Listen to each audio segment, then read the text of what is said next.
What's up, guys? Chief here with another video where we learn how to play Diablo 3.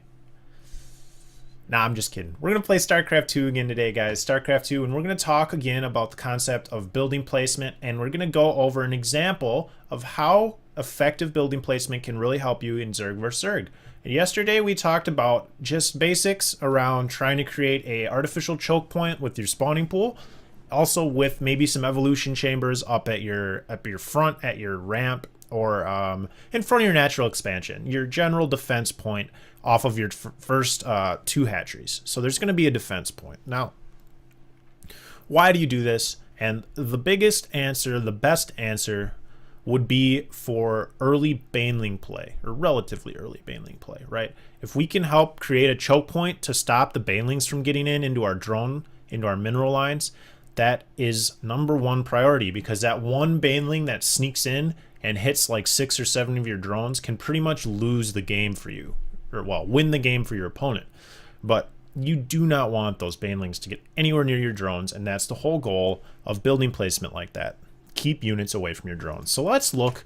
I was thinking about this yesterday, and I was trying to think if I had any videos where there was a decent example of this, and I ended up finding this one. Now, I had an opponent that 10-pooled me. He 10-pooled me, really aggressive, and I ended up defending it. It was a little bit messy, but I defended it. As you can see, we've got a lot of spines here.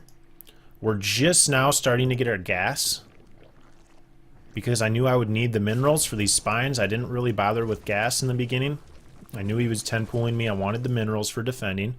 Now, in a different video, I'm actually going to go over everything before this point in the replay. I want to talk about a good way to defend early rushes. This works for 10 pools. It works for like 2 racks pressure, or 2 proxy. What am I trying to say? Gateway. Thank you. 2 proxy gateway with the zealot pressure. It works for cannon rushes. It works just a nice defensive posture. We're going to talk about that up to this point. But what we know right now in this game at this specific point in time is that he wants to be aggressive. He was very aggressive. And we know that he doesn't have a second base yet. He's still one basing. That's very important to know, guys. Very important information. And what does that tell us? So we know that he was really aggressive. He's on 1 base. And what's the natural follow-up to that? The natural follow-up would be Banelings, or waiting, getting that second base, macroing, and transitioning into something else. So what we're concerned about for the very near future is a Baneling attack. So what do? We're worried about Banelings. What I want to do is create an artificial choke point, like we talked about in the other video. We're going to speed it up just a little bit here. And there we go. We're making some evolution chambers. We're bringing the queens forward. We're putting our lings out in front, and we're going to move the queens, put them on hold position right here. And this is great, right? We've created a little funnel here. For anything that comes into our base is going to have to go through here. They can't just waltz in here. Now, ideally, we would move a couple spines forward and maybe put one here, one here. That would be ideal, but I don't think I actually do that here. Not quite sure. But that would be my next thought after looking at this a second time. So what is this doing? This is for Baneling, so when they come in here, they're going to come up the ramp and go, oh no. Can't get in, door's locked, knocking on the door, but there's queens here. They're on hold position, so they're nice and solid here. We actually do have enough energy for a transfuse. What I would recommend is putting your higher energy queen behind your lower energy queen. So this, it's a little hard to explain, but like this queen can transfuse this one, right? So you want this one to be taking the damage. This one to be taking the damage. You want the one that can transfuse to stay alive longer. Hopefully that makes sense. So, excuse me. So if we go to Chief Vision, I don't have very good information, but what I do know is since I have this Overlord here, I saw a stream of Zerglings flood by like 30 seconds ago. I saw them all run through here. Because it's right out of his ramp, I saw him all leaving his base, so I know that he wants to apply pressure. And if we look on everyone vision,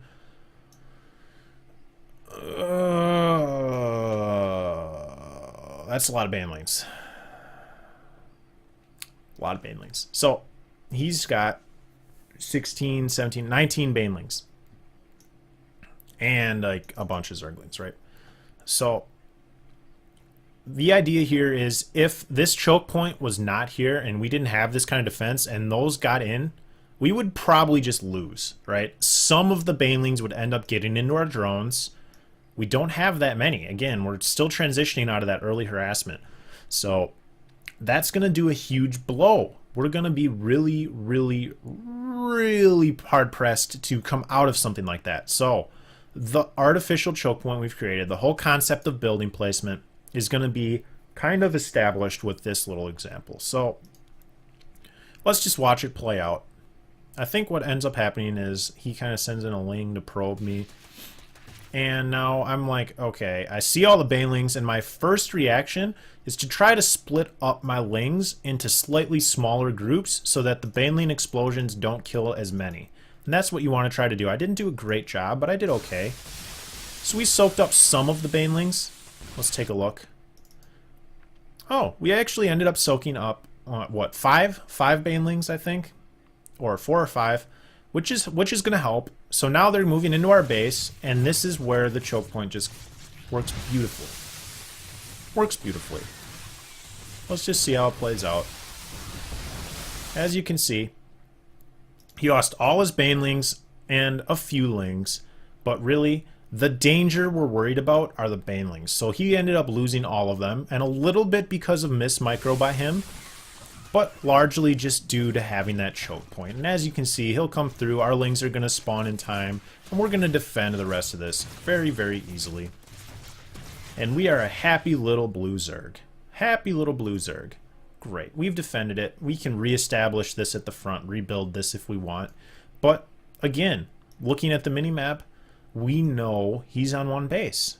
We are very far ahead. We are very, very far ahead right now. Now, in theory, sure, he could have like a hidden base over here.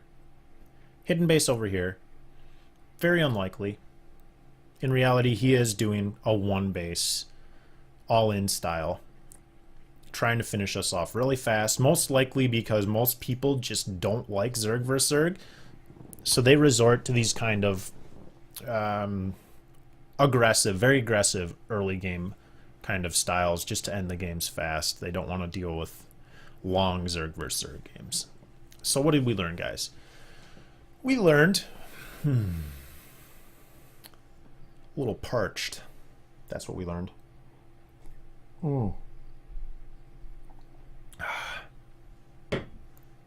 Delicious. We learned. What did we learn? We learned a lot, right? We just learned that building placement against Banelings, again, guys, think about this front choke and how bad it could have been without it. I just wanted to kind of give you guys a little bit of an example. A little bit of an example branching off of yesterday's topic, which was creating an artificial choke. So what we used was good scouting information, kind of a culmination of all of the concept I've started to talk about with Zerg vs. Zerg, which is having good setup for scouting. And we knew because we had the Overlord at his natural that he didn't have that base. We felt confident being defensive. We felt confident macroing because we knew we were ahead and we could get farther ahead by just keeping that macro going and staying alive. We were going to get farther and farther ahead the longer the game went on. He was forced to attack. If he tried to macro, he'd be behind. He needs to continue to apply pressure. We knew that, so we were ready for it. We used a couple evolution chambers, couple queens, and we made a nice little choke point and ended up stopping a lot of Banelings and a lot of Zerglings from getting in our base. And that's the whole video that I want to do for today. Let's see. About 10 minutes. That will be perfect. Just a little bit of a example of how that can happen. And I'm really glad I found that because it's a lot easier to understand if you can see it in action, just how effective it can be. And again, guys, we're going to talk about tomorrow, I think, using this replay up to where we started today. So everything before the point where I start talking about how we stopped the Baneling bust. We're going to talk about how to defend early aggression. Things like 6 pools, 10 pools, proxy gateways, cannon rushes, 2 racks pressure, you know, stuff like that. We're going to talk about how that's defended well and allows you to get to this point where you can make these decisions. So it's kind of going to be all wrapping into a nice little happy Zerg ball of knowledge in the next couple videos. So if you guys have any questions, comments, criticism, stuff like that, please drop me some comments down here. We're doing one video a day to try to get some knowledge out there, get some nice happy people to watch our videos, and just enjoy playing this wonderful game that Blizzard has created for us. Pretty happy about Legacy of the Void. It's in beta. Woo! Archon mode. Lurkers.